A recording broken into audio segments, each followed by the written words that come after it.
ছোট্ট বন্ধুরা, তোমাদের সকলকে শুভ সকাল। Good morning to you all. আশা করি তোমরা সকলে অনেক অনেক ভালো আছো। আমরা আজ ইউনিট 27 লেসন 1-2 রাইট ওয়েল 4 এর এক্সাম প্রিপারেশন নিয়ে আলোচনা করব। আমরা শুরুতেই দেখব মেকিং সেন্টেন্সেস মানে বাক্য তৈরিকরণ। বাম পাশে তোমরা দেখতে পাচ্ছ গিভেন ওয়ার্ডস, মাঝখানে দেওয়া হয়েছে মিনিং মানে বাংলায় অর্থ, ডান পাশে দেওয়া হয়েছে সেন্টেন্সেস মানে এই শব্দগুলো দিয়ে আমরা যে বাক্য তৈরি করব সেটা এখানে লিখে দেয়া হয়েছে। শুরুতেই দেখো টিচ, টিচ মানে শিক্ষা দেওয়া বা শেখানো। আমরা মেক সেন্টেন্স তৈরি করতে পারি miss Hasna teaches us. Teacher, teacher মানে শিক্ষক অথবা শিক্ষিকা। পুরুষ হলে তিনি শিক্ষক, তিনি যদি ম্যাডাম হন তিনি হবেন শিক্ষিকা।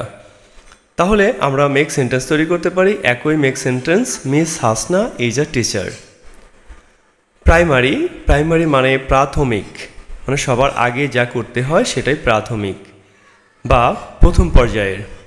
আমরা প্রাইমারিতে মেক সেন্টেন্স তৈরি করতে পারি I read in a primary school. আমি একটা প্রাথমিক বিদ্যালয়ে পড়ি। এরপরে দেখো রয়েছে গুড, গুড মানে ভালো। আমরা গুড দিয়ে মেক সেন্টেন্স তৈরি করতে পারি Runa is a good student অথবা Runa is a good girl. তোমরা এখানে রুনার পরিবর্তে যে কোনো মেয়ের নাম দিতে পারো, আবার এখানে যে কোনো ছেলের নাম দিলেও হবে। মনে করো এখানে রানা দিলাম, তাহলে হবে Rana is a good student. Wonderful, wonderful মানে বিস্ময়কর বা অবাক করা, অথবা কনটেক্সট অনুসারে অর্থ চেঞ্জ হতে পারে, মজারও হতে পারে। আমরা ওয়ান্ডারফুল দিয়ে মেক সেন্টেন্স তৈরি করতে পারি সিফাত ইজ আ ওয়ান্ডারফুল বয়, মানে সিফাত খুবই মজার একটা ছেলে বা সিফাত অদ্ভুত রকমের একটা ছেলে। পেয়ার ওয়ার্ক, পেয়ার ওয়ার্ক মানে জোড়ায় কাজ, যে কাজ দুইজন করতে হয় সেটাকে বলে পেয়ার ওয়ার্ক।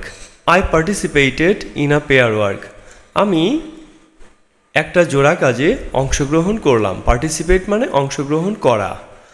অ্যাক্টিভিটি, অ্যাক্টিভিটি মানে কাজকর্ম। I don't like your activities, আমি তোমার কাজকর্ম পছন্দ করি না। কোশ্চেন, কোশ্চেন মানে হলো প্রশ্ন। আমরা কোশ্চেন দিয়ে মেক সেন্টেন্স তৈরি করতে পারি Shoaib asked me a question, Shoaib আমাকে একটা প্রশ্ন জিজ্ঞাসা করেছিল। এরপরে দেখো দেয়ার, দেয়ার মানে সেখানে। আমরা দেয়ার দিয়ে মেক সেন্টেন্স তৈরি করতে পারি there is a glass on the table, টেবিলের উপর একটা গ্লাস আছে। এরপরে দেখো রয়েছে টেল, টেল মানে বলা। টেল দিয়ে মেক সেন্টেন্স তৈরি করতে পারি গ্র্যান্ডমাদার টোল্ড আজ আ স্টোরি। টোল্ড হলো টেলের পাস্ট টেন্স। পাস্ট টেন্সে বাক্যটা লেখার কারণে টেল থেকে টোল্ড হয়েছে। তুমি যখন কোনো ভার্ব দিয়ে মেক সেন্টেন্স তৈরি করবে তখন টেন্স এবং সাবজেক্ট অনুসারে এটার পরিবর্তন হতে পারে। প্রেজেন্ট টেন্স থেকে পাস্ট টেন্স বা পাস্ট পার্টিসিপল অথবা আইএনজি যোগ অথবা এস বা ইএস যোগ করা, এগুলো করা যাবে। এরপরে দেখো রয়েছে সামথিং, সামথিং মানে কিছু। সামথিং দিয়ে মেক সেন্টেন্স তৈরি করতে পারি I want to tell you something, আমি তোমাকে কিছু বলতে চাই। এরপরে দেখো স্ট্রং, স্ট্রং মানে শক্তিশালী বা মজবুত বা শক্ত। আমরা স্ট্রং দিয়ে মেক সেন্টেন্স তৈরি করতে পারি my father is a strong person, আমার বাবা একজন শক্তিশালী মানুষ, মজবুত মানুষ, শক্ত মানুষ। ফিলিং, ফিলিং মানে অনুভূতি, ফিলিং মানে অনুভূতি। আমরা ফিলিং দিয়ে মেক সেন্টেন্স তৈরি করতে পারি I have a strong feeling for you, তোমার জন্য আমার গভীর অনুভূতি রয়েছে, খুব বেশি টান রয়েছে। সারপ্রাইজ মানে বিস্ময় অথবা বিস্ময় করা, মানে কাউকে অবাক করে দেওয়া। আমরা সারপ্রাইজ দিয়ে মেক সেন্টেন্স তৈরি করতে পারি হিমিস রেজাল্ট সারপ্রাইজড মি, হিমির ফলাফল আমাকে অবাক করলো। এখানে সারপ্রাইজ মানে অবাক করা, এই অর্থে ব্যবহার করা হয়েছে। সারপ্রাইজ দেখো সাথে ডি যোগ করা আছে, কারণ এটা অতীতকালে লেখা আছে যে কারণে ডি যোগ করা হয়েছে। এবার দেখো কপি, কপি, কপি মানে অনুলিপি করা বা নকল করা। আবার নকল মানে নাউন হিসেবে এটা ব্যবহার হতে পারে।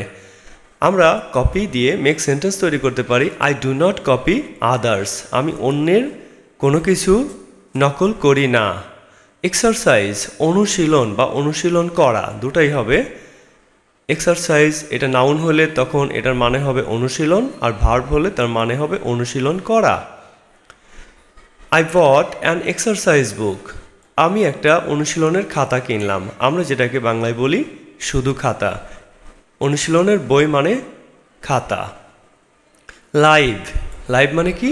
বাস করা অথবা জীবন্ত। আমরা লাইভ দিয়ে মেক সেন্টেন্স তৈরি করতে পারি। I live in Dhaka.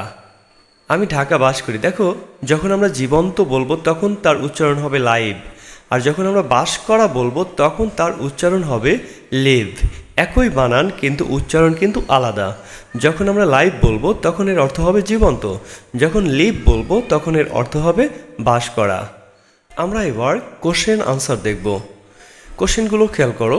প্রথম কোশ্চেন, হোয়াট ইজ হাসনা হেনা? হাসনা হেনা তিনি কে, কি করেন?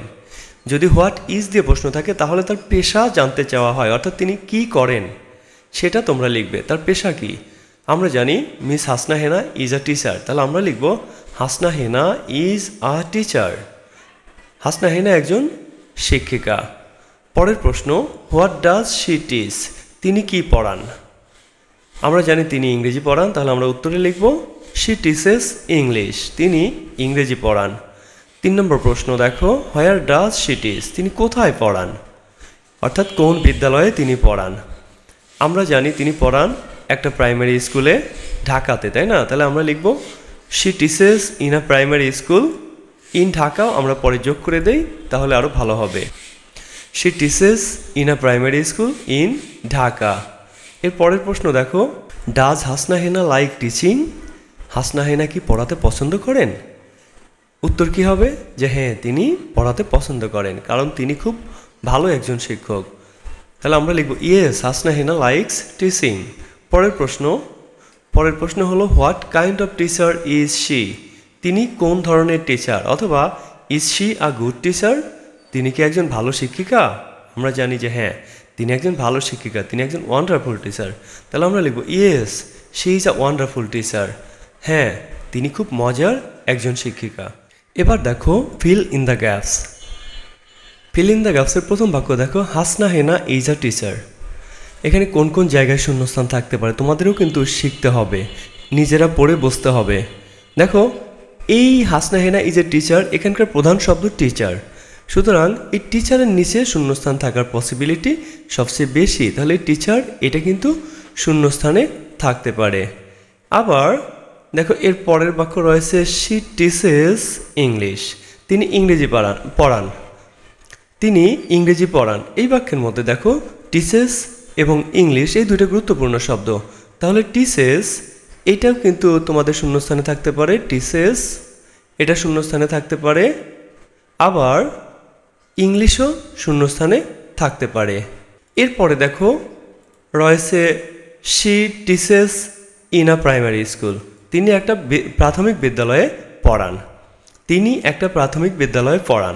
এই বাক্যে দেখো কী কী গুরুত্বপূর্ণ শব্দ আছে, ভালো করে খেয়াল করে দেখো। টিচেস, প্রাইমারি, স্কুল, এগুলো কিন্তু শূন্যস্থানে থাকার পসিবিলিটি রয়েছে। এই টিচেস এটা শূন্যস্থানে থাকতে পারে, আবার প্রাইমারি এটা শূন্যস্থান থাকতে পারে, আবার স্কুল এটাও শূন্যস্থান থাকতে পারে। এরপরের বাক্য খেয়াল করো, হাসনা হেনা লাইকস টিচিং। এখানে দুইটা গুরুত্বপূর্ণ শব্দ আছে, একটা হলো লাইকস আর একটা হলো টিচিং। তাহলে এই দুই জায়গায় শূন্যস্থান থাকতে পারে।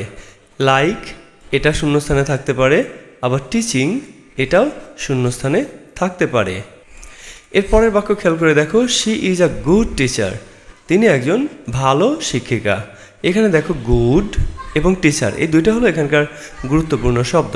তাহলে এই দুইটা কিন্তু শূন্যস্থানে থাকতে পারে, গুডও শূন্যস্থানে থাকতে পারে, আবার টিচার এটাও শূন্যস্থানে থাকতে পারে। এরপরের বাক্য দেখো, she is a wonderful teacher. তিনি খুব মজার একজন শিক্ষিকা। তাহলে এই বাক্যে দেখো গুরুত্বপূর্ণ শব্দ ওয়ান্ডারফুল এবং টিচার। তাহলে ওয়ান্ডারফুল এটা শূন্যস্থানে থাকতে পারে, আবার টিচার এটাও শূন্যস্থানে থাকতে পারে। তাহলে তোমরা এই যে লাল কালিতে লেখা যে শব্দগুলো এইগুলো শূন্যস্থানে থাকতে পারে এটা মনে করে এগুলো পড়বে। এবার আমরা দেখব true false. Right whether the statements আর ট্রু অর ফলস। এই নিচের যে স্টেটমেন্টগুলো এগুলো ট্রু নাকি ফলস সেটা লেখো। প্রথম বাক্য দেখো, Hasna Hena is a teacher. Hasna Hena একজন শিক্ষিকা। এটা কি সত্য নাকি মিথ্যা বলো তো? এটা কি সত্য না মিথ্যা? আমরা জানি এটা সত্য, তাহলে এটা আমরা লিখব ট্রু, তাই না? TRUE, ট্রু, তাহলে এটা আমরা লিখব ট্রু। এরপরের বাক্য দেখো, হাসনা হেনা টিচেস বাংলা। হাসনা হেনা বাংলা পড়ান। বলো তো এটা সত্য নাকি মিথ্যা? তিনি কি বাংলা পড়ান?